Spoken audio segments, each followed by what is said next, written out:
Hey everybody, this is Leslie and you're listening to Duologue. So since moving to Nashville from New York, I've developed a new appreciation for music. Music is everywhere in Nashville, and not just country music. It really is the epicenter for live music performance and also music creation. And living here also has kind of piqued my interest in knowing more about just how music is made and also kind of who owns it and who profits from it. I was also being a self-admitted Swiftie. The whole Taylor Swift, Scooter Braun controversy over her recording rights was always of interest to me. So I thought maybe this might be a subject that might be interesting to all of you, my listeners. And I could think of no better person to usher us into this world of music production and ownership than my friend Josh Gruss. Josh is the founder and CEO of Round Hill Music, which is one of the world's leading music publishing companies. And he is also one of the earliest pioneers in treating music rights as an investment class. And before he became known for acquiring iconic catalogs and building one of the most respected firms in the industry, Josh was, like so many people in this space and in this industry, simply someone who loved music. So in this episode, we pull back the curtain on the hidden world behind the songs we love, the songwriters, the rights, the royalties, all of it. And you'll leave this episode with both a newfound appreciation of how much goes into creating music. And you'll also have a great understanding of the entire financial ecosystem behind it. So for all music lovers, this episode is for you.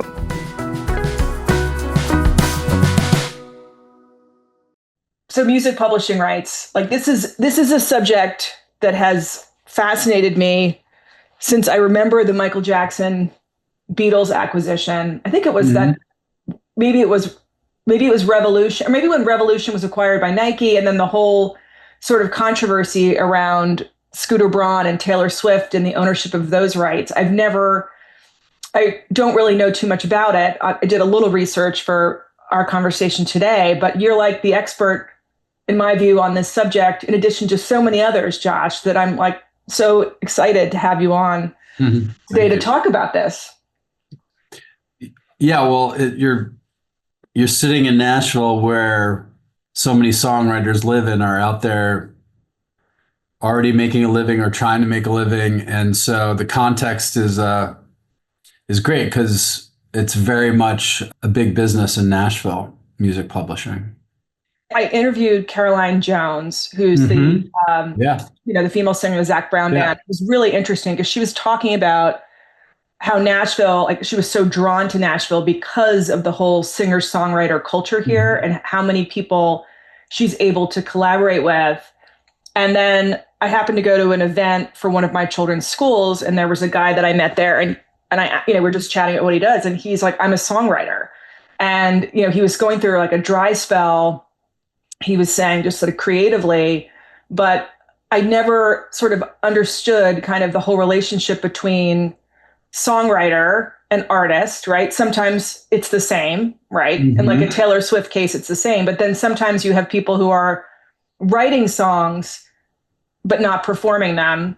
I went to a concert. It was at the Regency. This is like, I don't know, 15 years ago in New York. It was like a dinner concert with Ashford and Simpson, of the Solid as a Rock group. And I didn't realize all the songs that they had actually written.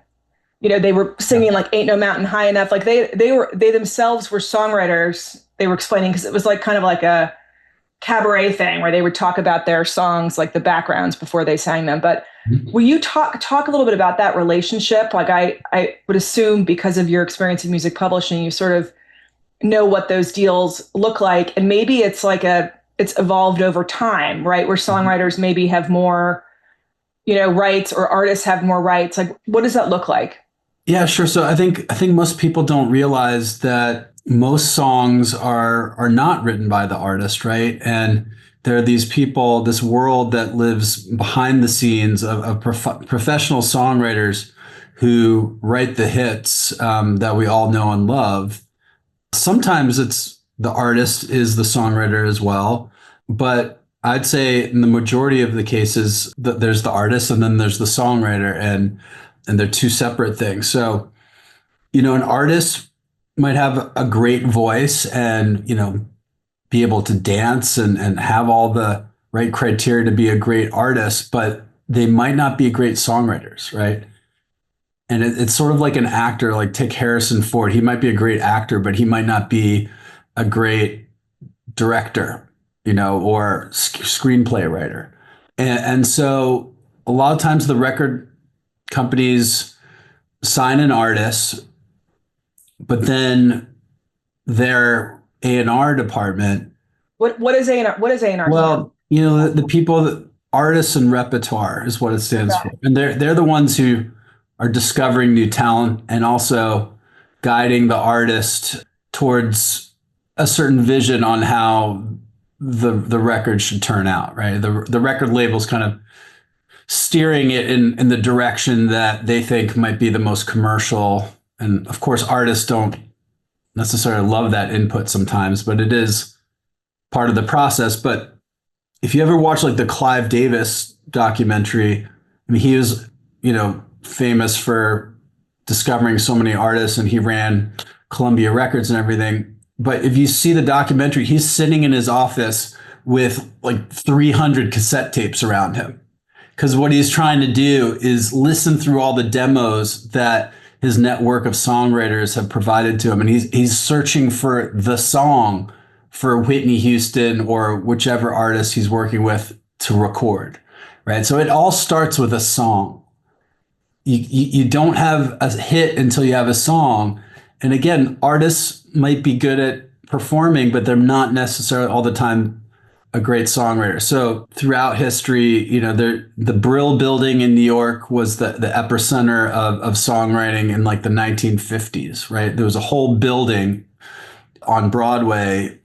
And this is kind of depicted if you see Beautiful, the Carole King musical. The whole building was filled with publishers, and songwriters would go in there and sort of pitch their songs, try to get a publishing deal. And those publishers would then take those songs and try to match them with artists that had commercial product to put out.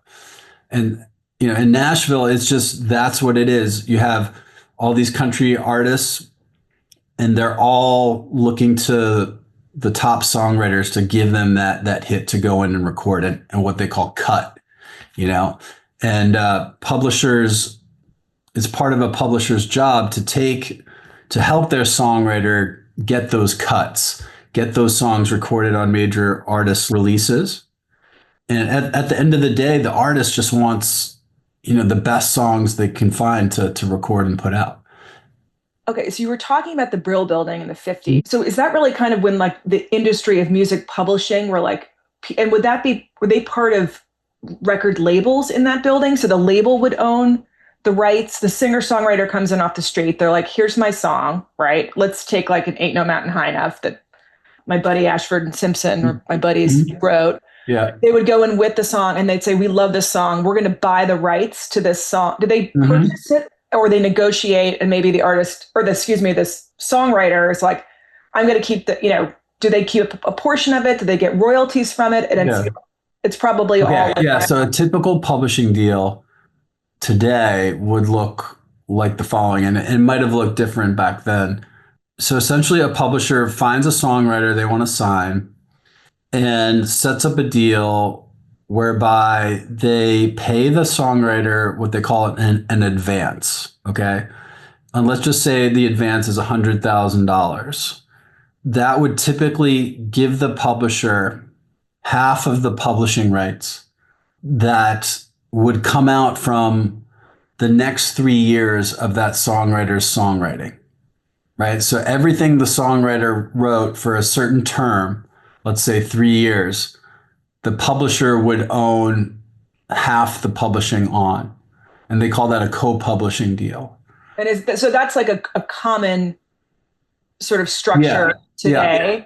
That's really interesting. It's almost like, it seems like almost sort of like book publishing, or I know certain screenwriters will have a contract, right, with like HBO or something where they only write for HBO for 3 years, and HBO obviously owns that episode, but they would get royalties from that episode of whatever their writing was. That's really interesting. And so then does the publisher, are they then, you mentioned like the Clive Davis example, Yeah.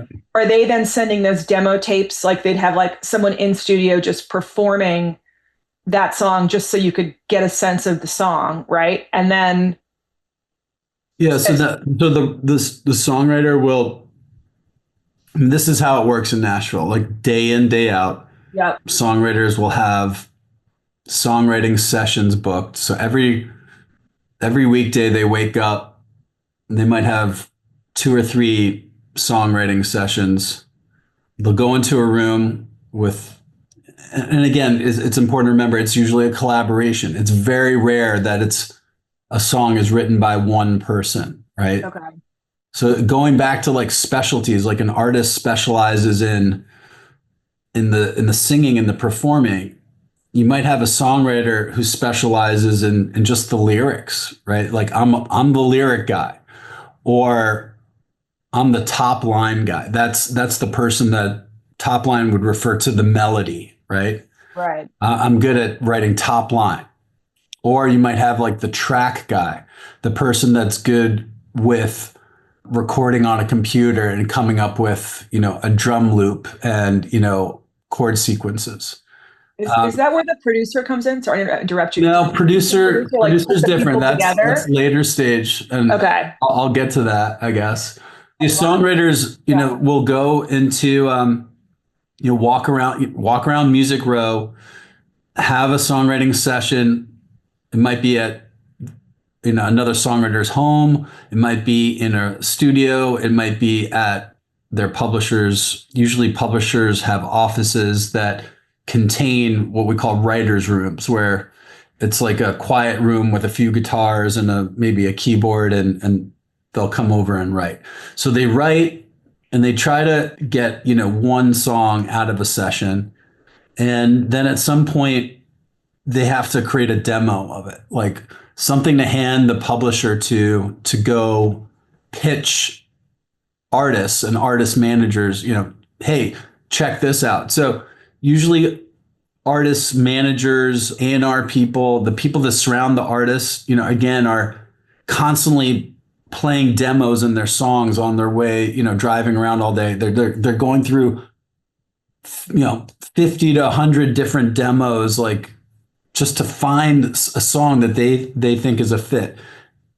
And then they might show it to the artist, and the artist will be like, yeah, I love this. Let's cut it.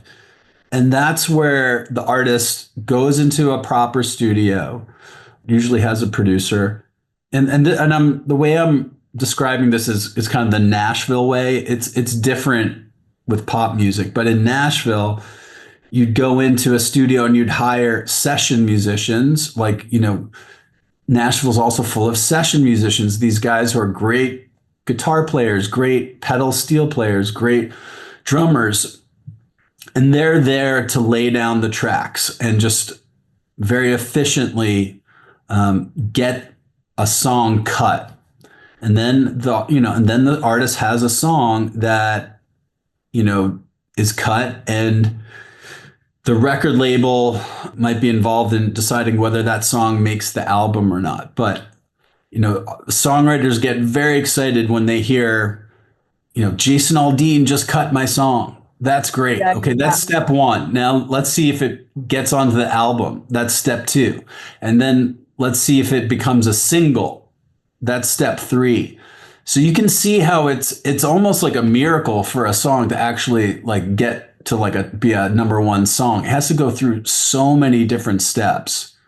So But interesting. You saying things like lay the tracks. It reminded me of think of Puff Daddy and his rap. I forget which one he was talking about. Yeah. Him and Biggie laying the tracks. So that's so. I never realized. Like, I guess I didn't know that Bernie Taupin and Elton John, right? I forget one of them writes the music. I think it's Elton John or the melody, and then the other writes the lyrics. Bernie Taupin wrote all the lyrics, and Elton John wrote the music. Yeah, that's a great example. Is there a usual time? Like, is it more often like a songwriter will hear a melody and then write lyrics to fit it? Or it sounds like nowadays it's more of a collaboration, and like, they're kind of in the same room listening to collaboration. Yeah. I mean, I haven't sat in the room on too many songwriting sessions. I would have very little to add to the songwriting mix. I'd be an alien in that room. But a lot of the times I'm told it starts with a song title. You come up with the title and you go from there. But in general, good songwriters come prepared to those sessions with some sort of idea, whether it's a lyric, whether it's a title, whether it's a chord pattern or a melody. Those songwriters can't just come in being like, okay, what do you got? Nothing. I got nothing. What do you got? Yeah. Nothing.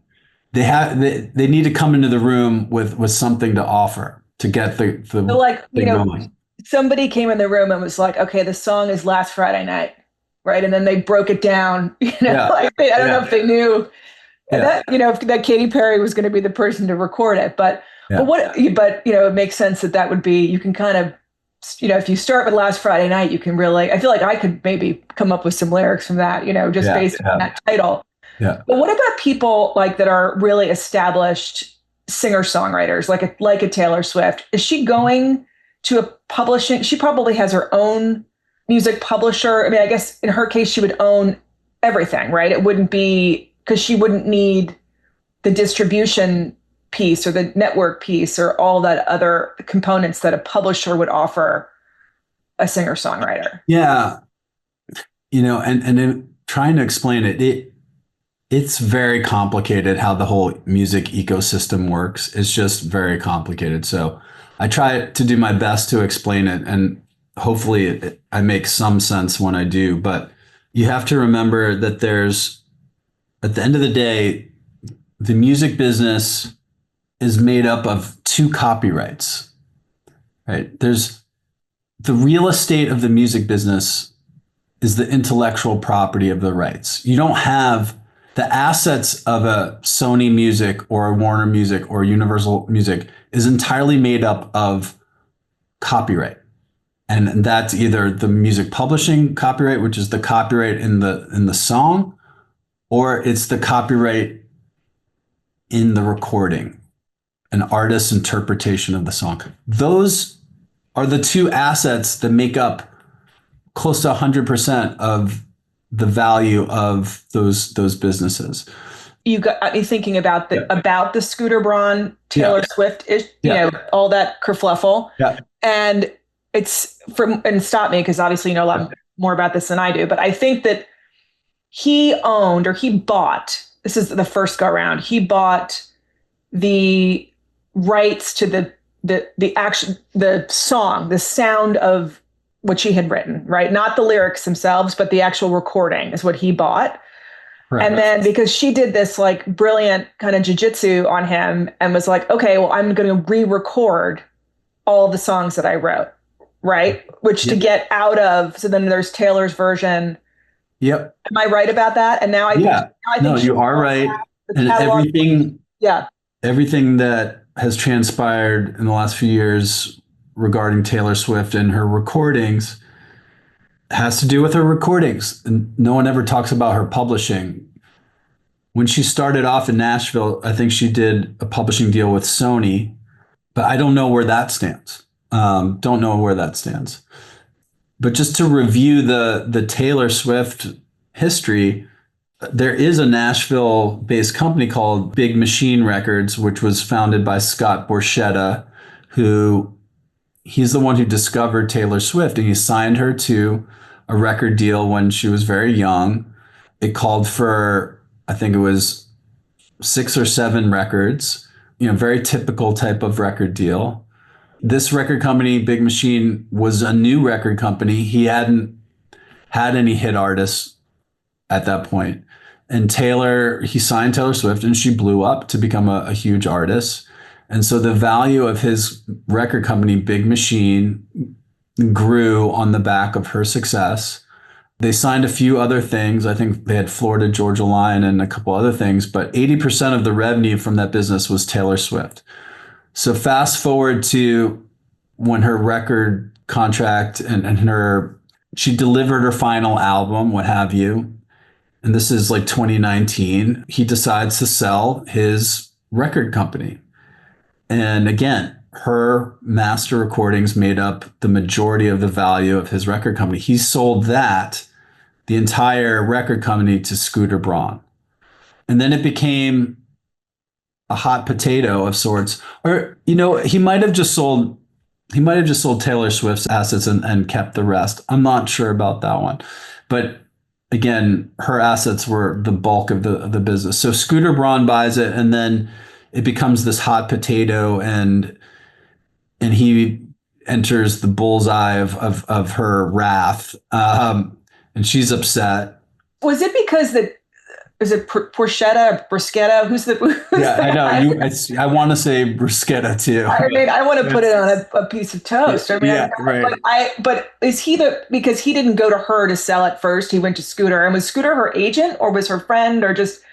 I know he discovered, I think, Bieber, Yeah, or something. But what was the? Because I couldn't understand why. I mean, I can understand why she was upset that someone else owned her work, but how that whole thing played out was curious to me. Yeah. Yeah, and I think there's a lot of things there that don't seem quite right to me. So I very much don't think that she was surprised by that. And I say that because I know, and a lot of people know, that Taylor Swift's father was a shareholder in Big Machine, and he was a board member of Big Machine. Oh, interesting.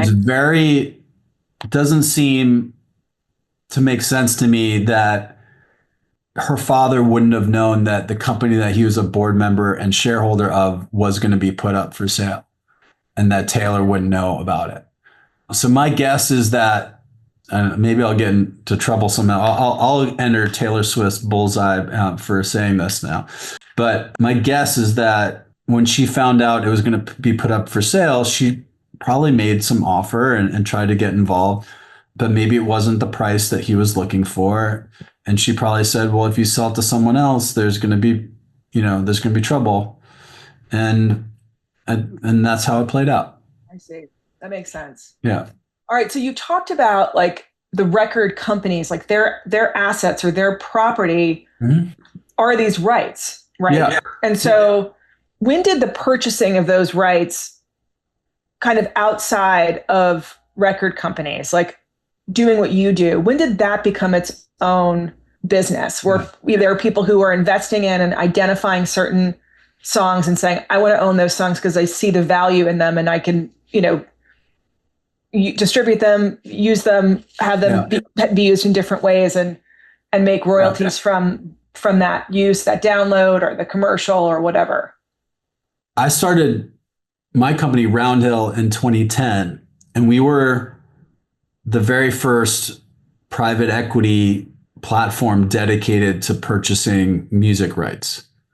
But there was, before Roundhill, a very long history of deals and acquisitions of these rights and companies being sold, but all within the music sector, right? So Universal Music is the biggest music company in the world. It's $55 billion business.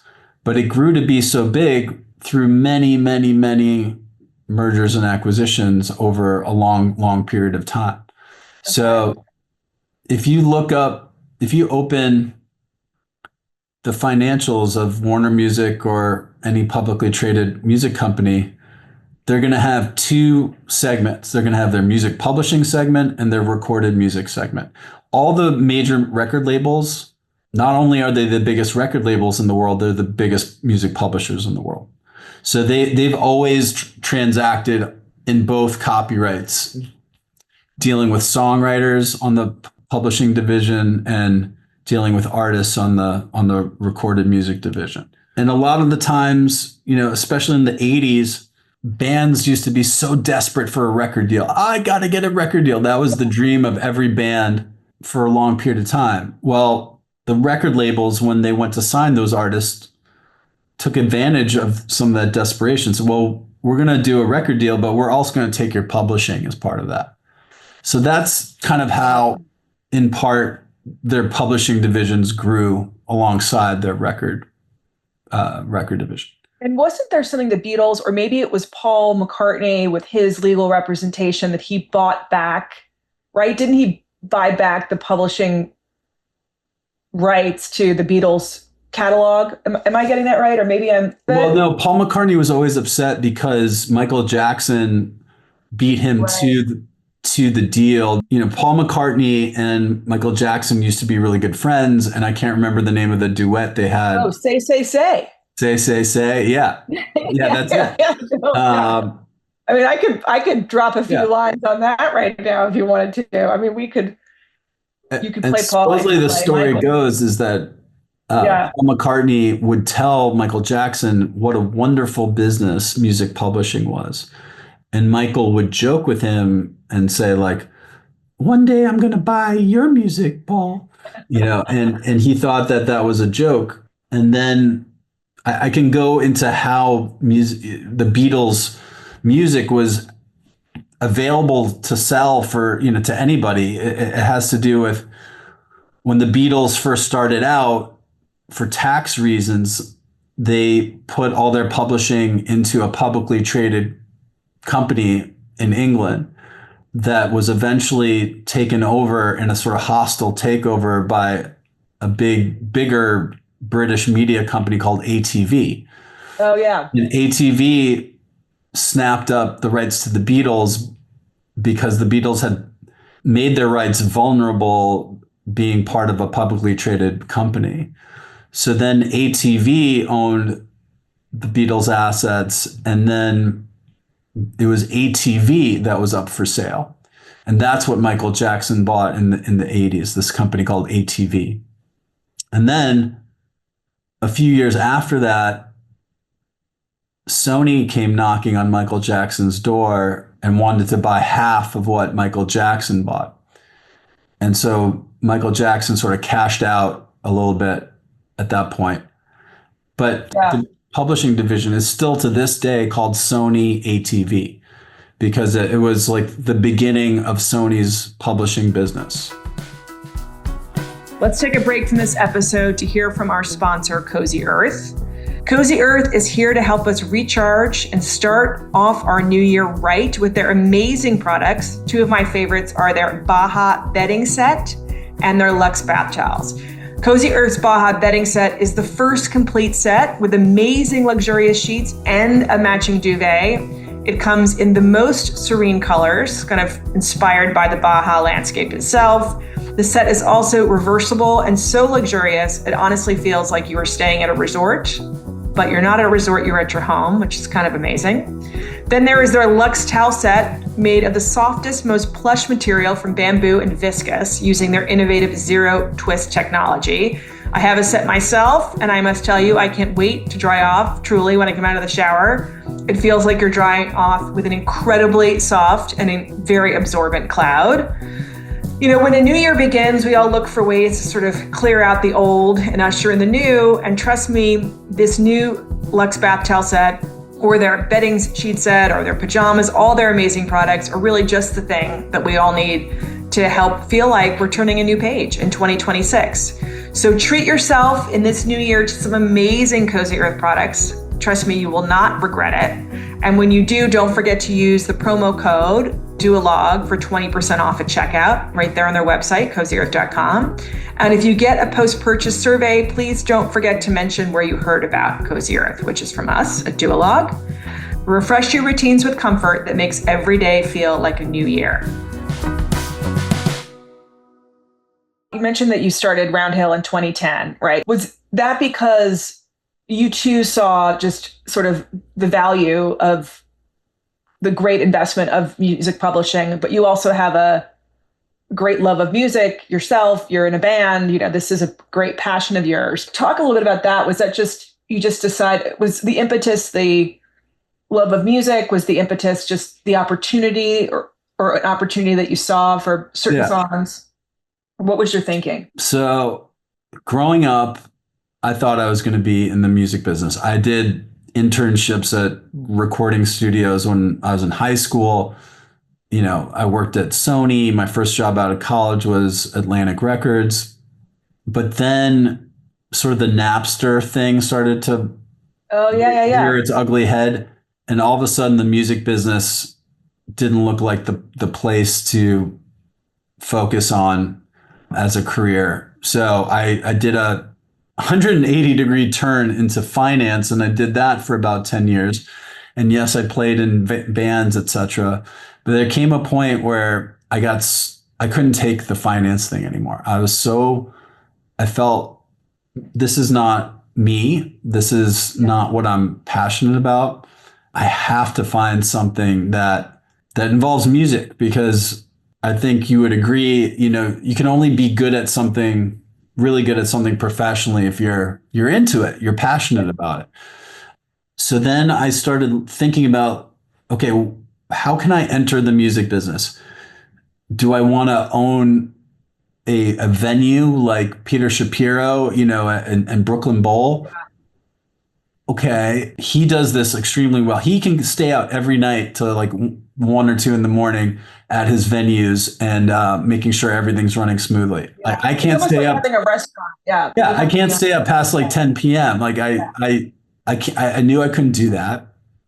And then, okay, could I start a record label? Well, starting a record label is very, very risky. You have to have a hit right out of the gate, or you end up just spending a lot of money that goes nowhere. So too risky for me there.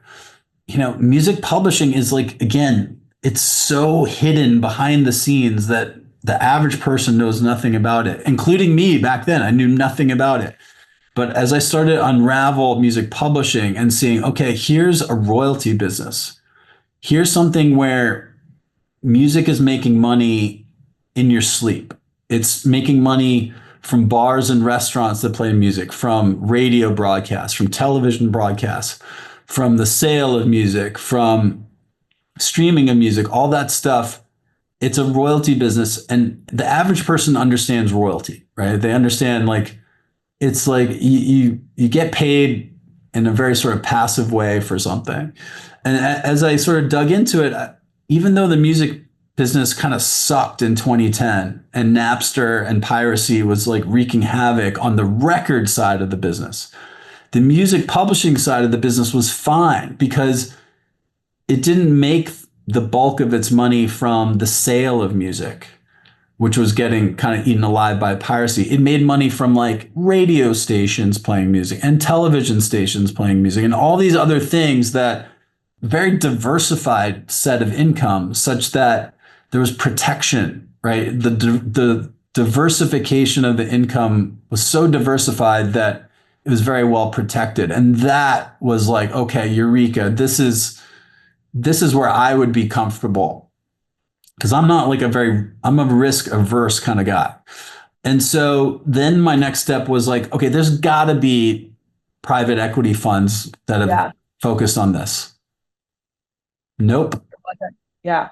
So then I was like, okay, this is it. This could work. Now, the ensuing 6 years or so were very quiet in that investor awareness of this space was absolutely nowhere. And as much as I ran around the world taking meetings with investors, raising funds for my business for Roundhill, I wasn't moving the needle very much in terms of awareness of this as an asset class. But then in the last 6 or 7 years, it's just exploded. And now every like private equity firm, whether it's BlackRock, Blackstone, KKR, whomever, they've all gotten involved in this space one way or another. Well, part of it though, obviously you saw this gap, like you were probably, as you just described, were kind of shocked that no one had kind of figured out the value here, and that it's just sitting there and no one's investing in it. No one's looking for these different properties. Roundhill is unique, because you need someone to really kind of know what songs are going to be downloaded and played and in commercials. You have to have a sense of what is going to be successful, right? Yeah. So we're right to that point. The number one thing to get right and understand right at the outset when you're looking at something to acquire, very simply, is, will this song stand the test of time? Yeah. Will this song have an extremely long shelf life? Yes or no? And if you don't have a background in music, if you haven't been listening to music, reading about music, studying music, performing music, just basically putting in the 10,000 hours of understanding music, you will have absolutely no clue how to answer that question. We just closed on a deal over the weekend for a band from the 80s called Modern English. They had one song called Melt With You. Yeah, Yeah. you say no more. I say Yeah. no more. Yeah. Yeah.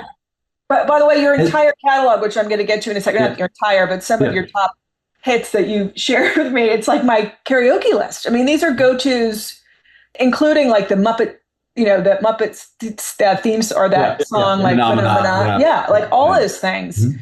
So, okay, so Modern English. Now, how does is that you saying like, I love that song?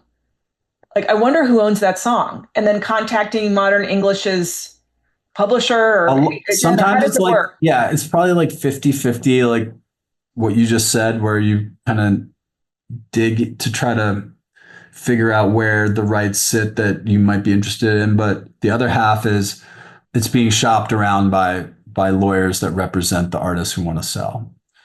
So in this case, it was the latter. But what I was trying to say is like, if you're just a finance guy, or just say you don't know who Modern English is, right off the bat, like if you have to turn to somebody and say, okay, tell me about Modern English, you've already sort of lost the game, because anyone that knows that band knows that like they've been around for 40 years. They had one really big hit song. It was all over MTV back in the day.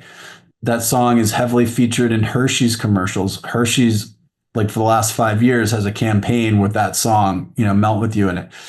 They still tour.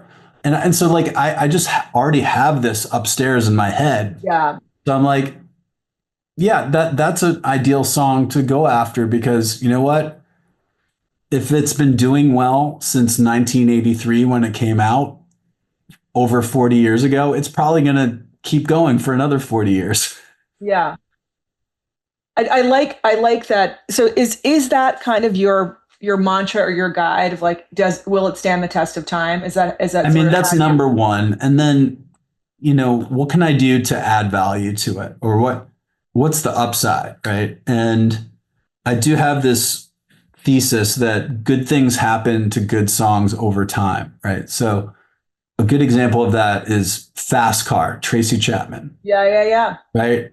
Going back, tying in Nashville, right? Luke Combs covered that song a year ago or so, and it went from a hit that people kind of remembered from like the early 90s, Tracy Chapman. And then, I don't know, 30 years later, it's like a number one hit all over again with a country artist. It was always a great song and it did fine. But, the earnings on that song probably quadrupled or more, and will kind of stay a lot elevated going forward because it was covered in that way. And that's just one example. Songs get rediscovered through movies all the time now, or they go viral on TikTok, or something happens where a good song from the past gets a whole new life out of the blue. And so you don't really know when it's going to happen, but that's why we tell our investors, like, this is a long game, right? It's going to earn steady growing cash flows, but you have to put on that Warren Buffett hat of being a patient investor here, because these rights will only grow in value over time, but you can't get impatient on it.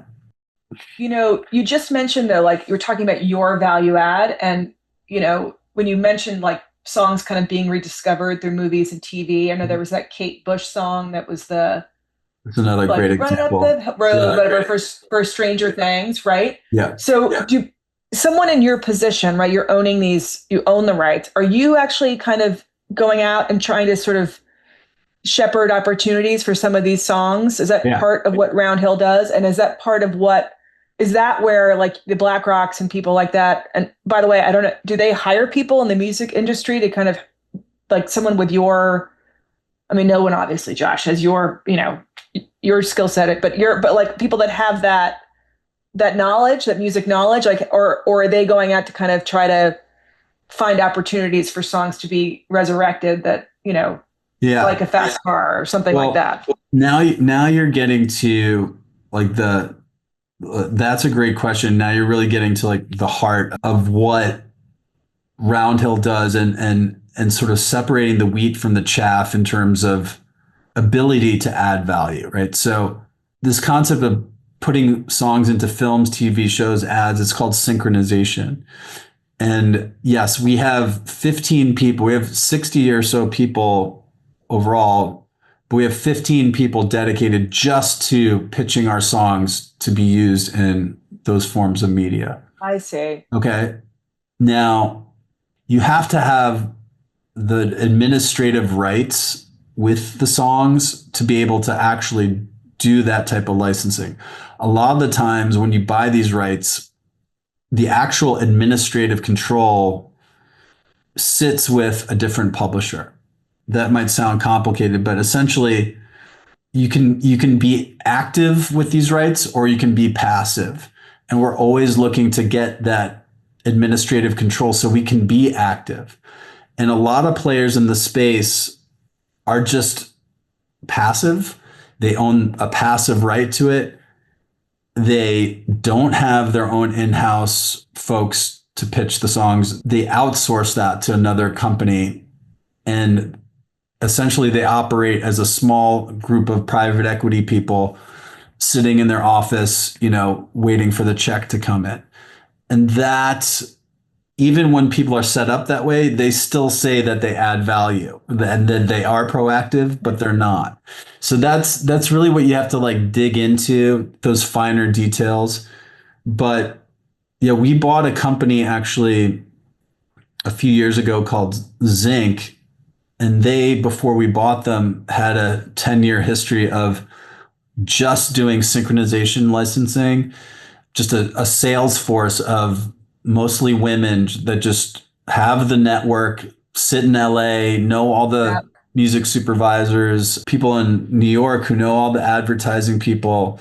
And rather than sort of build that out organically, we just bought a company that did that well. And that's still kind of our setup today.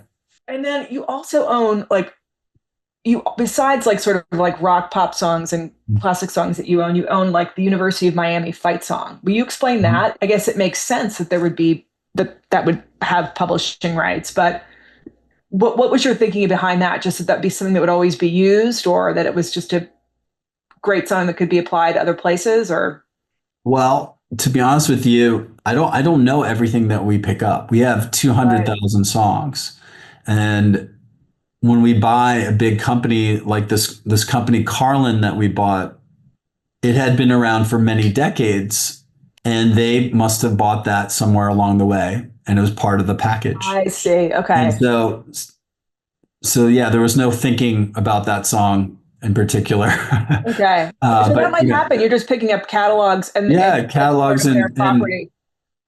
it'll come with lots of songs. And that catalog, the biggest song in that catalog is Total Eclipse of the Heart by Bonnie Tyler. Which probably is worth whatever else was in there, just paying for that. For Yeah, that. well, that you It's you like, you are you really buying these things based on the songs that earn the money. A lot of the times, portfolios will have many songs that didn't earn very much money, so you're picking them up for free, right? Because it's not about how many, I'm buying on a per song basis. You're buying on this portfolio earned X amount of dollars overall, and you pay on that. And so if, 10 songs out of 100 made up 99% of the earnings, then you're getting, 90 songs for free. And in that portfolio, funny enough, is also Take Me Out to the Ball Game, which is such an old song that it's actually in the public domain everywhere except for South Korea, that has longer copyright duration laws. So the only money we make from that song at this point is when they're playing baseball in South Korea. are you sir? Wait, tell me about that. So is there like these copyrights have or the publishing rights have an expiration date? Yeah. And Okay. the general rule of thumb is the rights last 70 years after the death of the last surviving author on the song.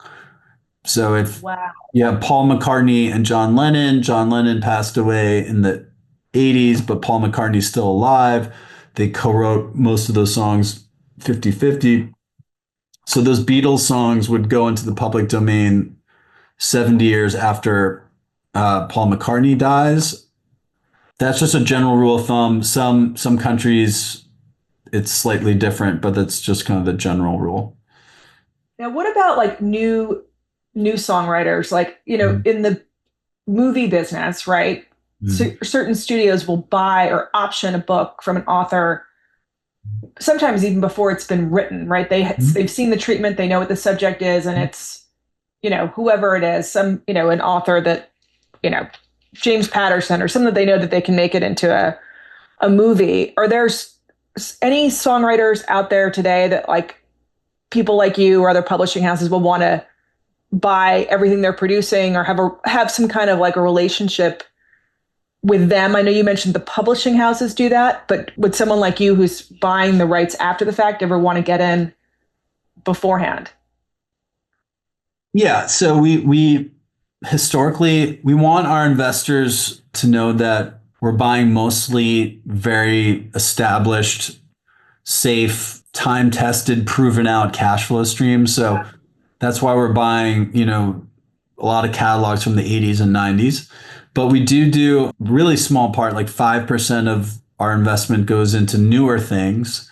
That has been, pretty successful. We've had countless number of number one songs, especially in country music. We came to Nashville in 2014 and really focused on if we're going to sign new writers, let's do it in country music Interesting. because it's a lot less competitive than pop.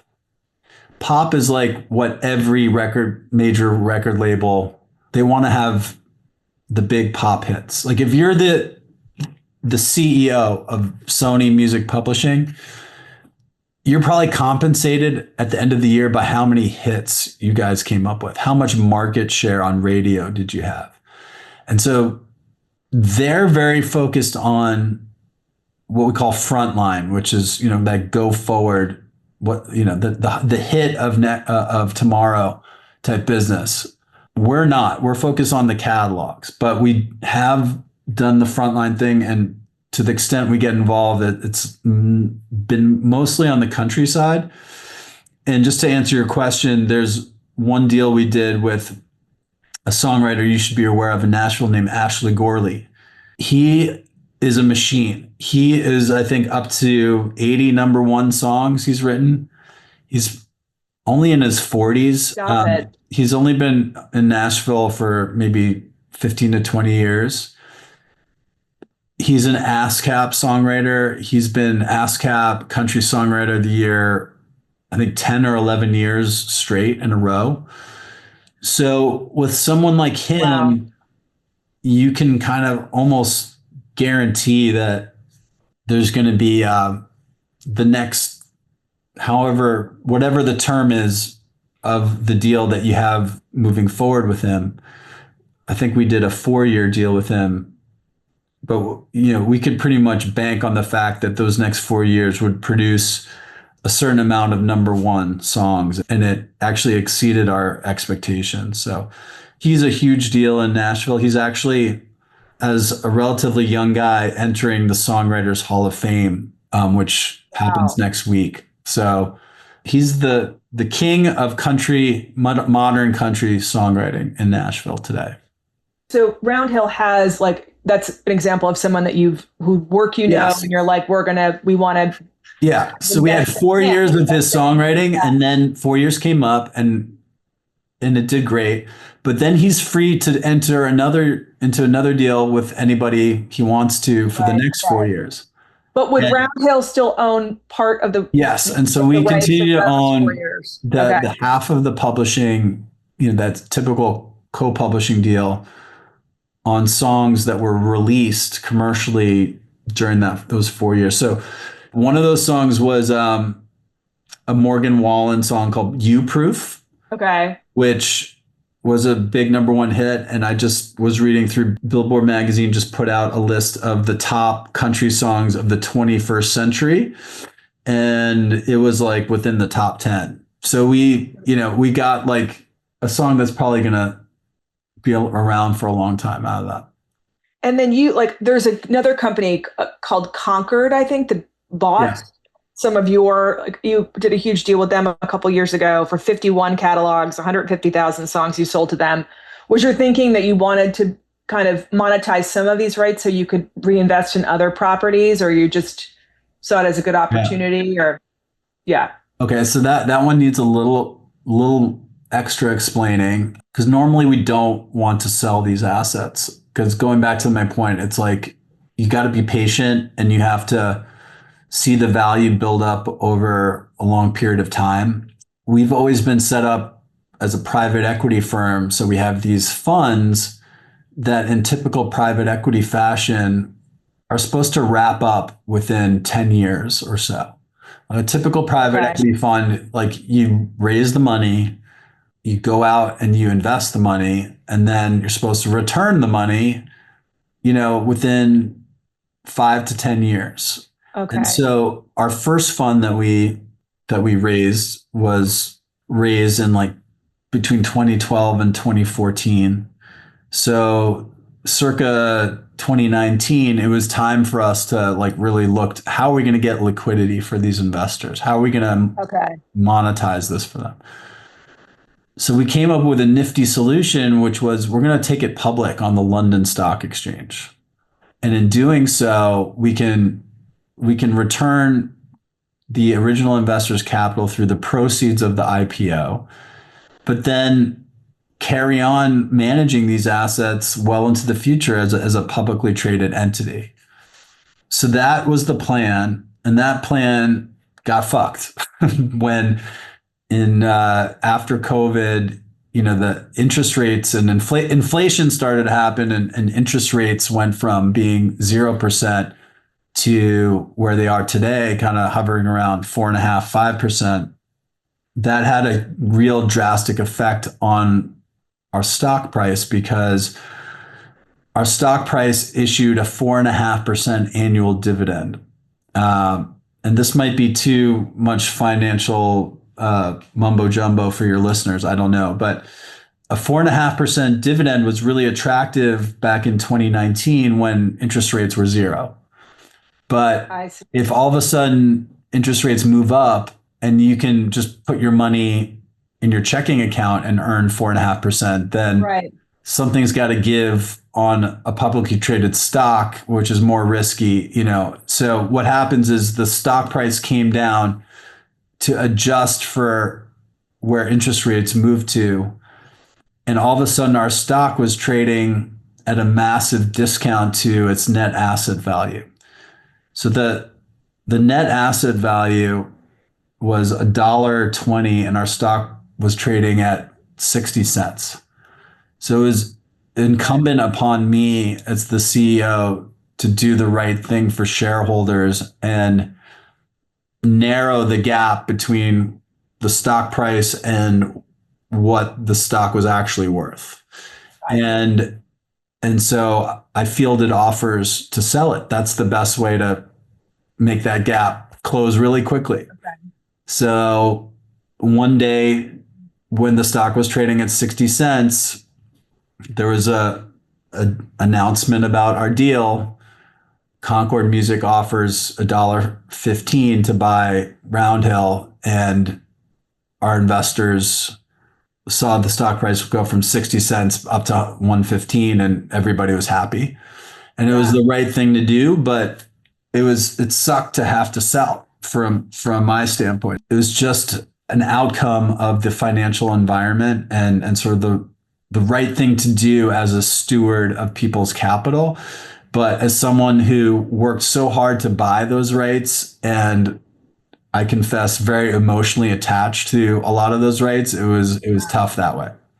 That's why that deal happened, and it was a big deal in our space. Yeah. Yeah. 100. That's how I knew about it because I was Yeah. in my research. Yeah. Yeah. But it obviously opened up other opportunities for you, though, right, to acquire other properties. I would think having that Yeah, capital and it's and also, what is something worth? It's only yeah, worth what someone will buy something for. yeah, And so in the world of private equity, until someone buys it, you can have appraisals done and valuation firms you know, try to pinpoint what it's worth. But it's not until you sell something that you absolutely know what something's worth. So it's great moving forward with Roundhill to be able to say, hey, you know what? We had a liquidity event 2 times on the same asset. Well, first, we took it public. Those investors got their money back. yeah, Then, when it went public 3 years later, we sold it to another party, and those investors got their money back. So I've now been able to prove twice that I can go out and I can buy these assets, but I can also exit them, and yeah, that's not something everybody can point to. yeah. No, 100%. So you all are in. You've got your office in New York. You Hmm. could be home in New York, but you're in New York right now. I'm not sure if you're in your home office and then you London Yeah. and Nashville. Like, what do you see sort of as like, are those the kind of the epicenters for music publishing? And what do you see as kind of, Yeah. Yeah. Let me talk about Nashville for a second. So I had never been to Nashville before 2014, but as soon as my flight landed, even before getting out of the airport, I fell in love with that town. yeah, I fell in love with, as soon as you get off the plane, there's someone performing music yeah, in the airport. And they don't call it Music City for no reason. And so for someone who loves music as much as I do, it was an instant love affair with Nashville as a city. And I immediately ended up buying an apartment. I knew I wanted to plant roots there. And within, a couple of years, I shifted all of our employees from New York to Nashville. And it's just it used to be the headquarters for country music. Today, it's the headquarters for all music. music, yeah. All the music companies have done what we did and shifted the bulk of their employees there. So many artists, whether they're country or not country, have moved there, and it's just so vibrant that way. And it's definitely just going to keep growing as the center for the music business. Well, you and I talked about this a couple months ago when we were seated next to each other at a Mhm. dinner. Remember you kind of saying that like, it used to be you could be like discovered in a band could be discovered in a bar in LA or something, but that here, and you mentioned the airport. I had the same experience getting off the airplane, and like people are playing live music, and the people that are playing the live music are excellent. Like Mhm. it could be. I mean, it's, Mhm. but there's so much live music that it seems like this is the place where everybody who is in that performer artist piece, because we talked about the songwriter versus the artist, those artists are coming here like to be discovered, right? Not only just to be in this collaborative community, but all the people that are looking to find that next talent are here too, right? I Yeah. think. Yeah. Or more And so I'm not than sure if everyone's dream is to be, a country artist. I think a lot of them want to be songwriters, right? They'll drive an Uber for a few years and you know do what they need to do to get to that place where they're making money from songwriting. That's I see that a lot. And then it's also it's really where you have to be if you want to be a session musician or like a touring backup art, anyone who's like got, because I play guitar, right?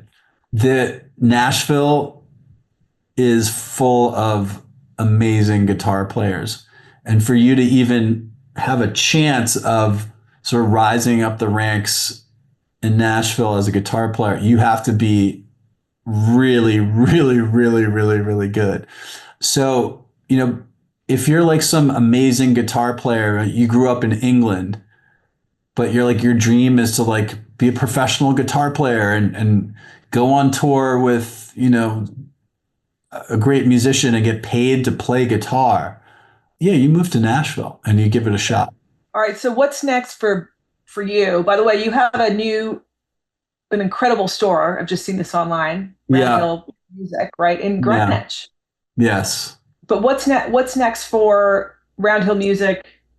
Yeah. Josh, when are you going on tour? Tell me. I'm going on tour. Yeah. So we just opened a store called Roundhill Music Company in Greenwich, and it sells vinyl and guitars, high-end guitars, and it's just a sort of passion project of mine.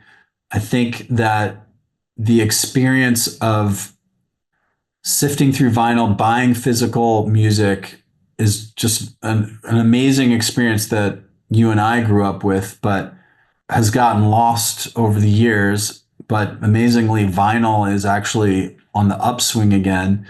And so, Yeah, actually, one of my kids asked for a yeah, record player for yeah, Christmas. yeah. And Yeah, I don't know if I quite understand it, yeah. but the store is like, we thought we were going to be selling mostly guitars. We're now selling mostly vinyl. Vinyl is going to be sort of like a side, like a, not the main product. And now we're selling so much vinyl, and it's great market insight for me because I can see in real time what people want to consume music wise, and that helps me Oh, on interesting. the investing side. That's But really interesting. it was more like, just there wasn't a music store in Greenwich. It's a great way to sort of be part of the community and create more community. I needed a store like this, and it's been great so far. And what about for you on the publishing side? Is there something I know we talked Yeah. about that this the songwriter here who's young and who's writing new music, but is there a type or genre that you're like you haven't really explored that you want to look into, or is there something that you want to purchase that maybe you can't tell me that maybe that's top secret, like some song that you'd love to own, or is there like what's kind of next for you, or what are you looking towards? Yeah.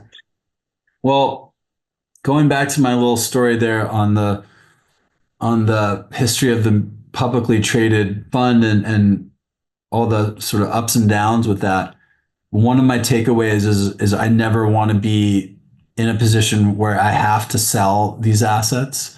And so a next step for Roundhill is looking to take our existing remaining funds, there are five of them, and consolidating them into one new fund that doesn't have such a short duration as 5 to 10 years. Like it'll be more of an evergreen type of fund, they call them. It becomes a much longer term investment strategy. And that'll be the first of its kind in our space where we're structured differently, and it becomes much more, it looks a little more like a hedge fund than a private equity fund because there's ways for it to get liquidity and for investors to come in and out. And it was really inspired by the publicly traded vehicle that we had. Yeah. Same concept, just instead of being public, being private. Your listeners, if they're not finance folks, that's probably more finance mumbo jumbo for Oh, you. or if they are, by the way, it's interesting. There probably are some investors listening, Josh. Yeah, exactly. If you're an investor, you get what I'm saying. If you're not, you fell asleep half an hour ago. So Yeah. No, are you kidding? Just such an exciting, I mean, I've sort of watched, not knowing enough about it, which is, when you and I were chatting at that dinner and I was talking to our very close mutual friend, Nick Goodman. He's like, you got to get, I mean, it's because it's such a fascinating space that listen, I love music. I love karaoke. Like and many of the songs that you own are on my song list, but I don't really have a full understanding or appreciation of all of the components to it. And it's such a fascinating industry, not just like the process of, making music and who owns it and all of that, but just how these publishing rights have such staying it's power. not a very well understood industry whatsoever, which is why it's interesting in part as an investment, because there's a lot of inefficiencies there, because it's not something it's not like real estate or something where, it's been combed over a lot already. But at the end of the day, we listen to music because it puts us in touch with our emotions. It helps us control ourselves emotionally when when times are great, we're blasting our tunes with the top down and singing along and living our best life. And then when things aren't going so well in our life, we're still resorting to music, to listening to music to make us feel better, to lift us up. And that's why, country music does such a good job tapping into people's emotions, because the lyrics are usually like, I think that's the best part about country. But That is so true. It's like telling a story, like it's yeah, telling a story of someone's life or something that and we happened. relate to it, and and so music's never going to go away. People will always be listening to music in good times and bad. Music is the main ingredient for TikTok and YouTube and so many of these new digital platforms that are growing so quickly. Like if you think about it, music is everywhere you go all throughout your day. And we're the ones making money every time you hear that music. It's a royalty event every time you hear music. If you're streaming a song on Spotify, it's not a lot. It's like a fraction of a penny, but Yeah. there's But billions and there's billions of so those much. that add up. So that's the business that we're in. And if you love music as much as me, then it's not a job. It's just fun. And so I've been so lucky to, I think it's such a rarity to have your profession be something that you just love to death. I mean, it's really the holy grail for life, I think, is to find that. And I just feel so blessed that I get to do this. It's a dream job. To me, it's actually really inspiring to have watched you have that make that pivot and sort of know what's possible, right? When someone does pursue, because it's not, you had obviously this background and passion for music, but then having been in finance for a bit, right? That certainly helped, applying that skill set to what you're doing now, kind of marrying, that experience while it might have been suffocating for you during that period, but taking Yeah. that and applying Yeah. it to something that you're passionate about, where you found value in, is pretty amazing. I grinned and bared the finance part of my life, but you're absolutely right. I couldn't do what I do today at all without having gone through that, because at the end of the day, it's also about numbers and, making proper investments and really understanding how to value something.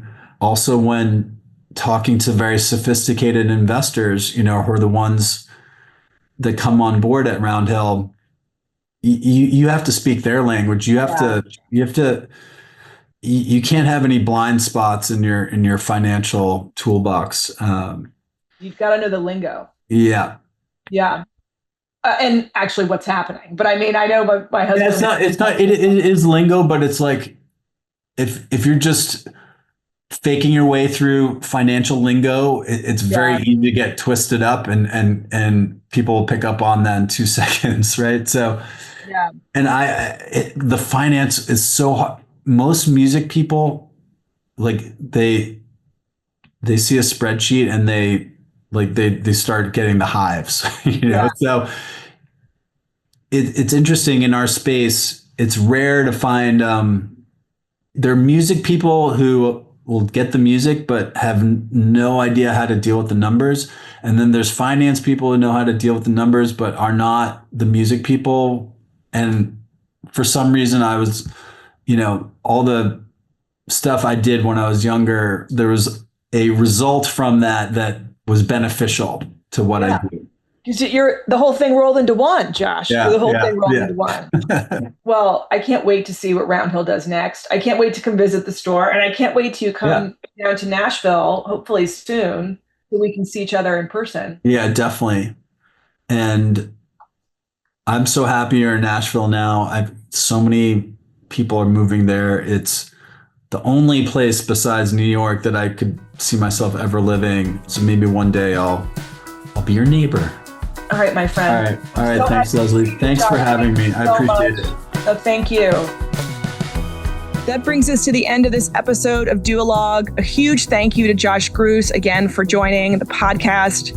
I learned so much. And as I mentioned, sort of now I listen to songs and appreciate songs and artists a little bit differently after learning so much from him. A big shout out to our sponsor, Cozy Earth. You can check out all of their amazing products on their website, cozyearth.com. Don't forget to include the promo code Duologue at checkout for 20% off. And most importantly, thank you all so much for listening and supporting the podcast. If you enjoyed this episode, please rate or review us on Apple Podcasts or Spotify or wherever you get your podcasts. We have another new episode coming out next Wednesday. Until then, this is Leslie, and thanks for listening to Duologue.